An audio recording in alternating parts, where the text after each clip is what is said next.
से पूछो इस्तीफा कब देंगे। आपने पूछा है? मैं जानना चाहती हूँ। आपने पूछा धर्मेंद्र जी से कि वो इस्तीफा कब देंगे?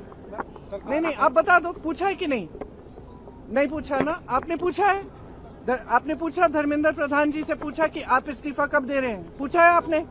जवाब दीजिए, यस और नो। नहीं, गोलमोल जवाब नहीं। चर्चा के लिए तैयार है, लेकिन विपक्ष आए तो चर्चा के लिए सरकार कह रही है कि हम चर्चा के लिए तैयार है।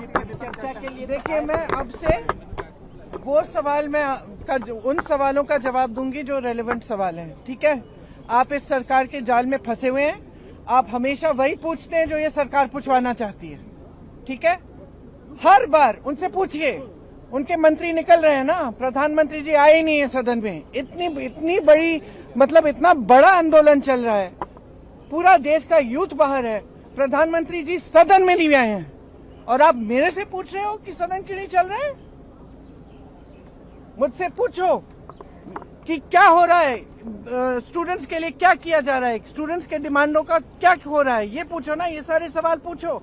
और ये जो मंत्री आ रहे हैं जा रहे हैं, इनसे पूछो इस्तीफा कब देंगे। आपने पूछा है? मैं जानना चाहती हूँ। आपने पूछा धर्मेंद्र जी से कि वो इस्तीफा कब देंगे?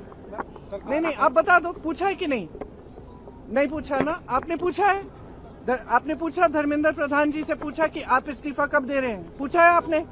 जवाब दीजिए, यस और नो। नहीं, गोलमोल जवाब नहीं। गोल जवाब नहीं। आपने हाँ, जवाब नहीं दे रहे ना। आपने अमित शाह जी से पूछा कि उन्होंने लाठियां क्यों चलवाई? आपने अमित शाह जी से पूछा कि इतने छोटे छोटे बच्चे अस्पताल में क्यों हैं?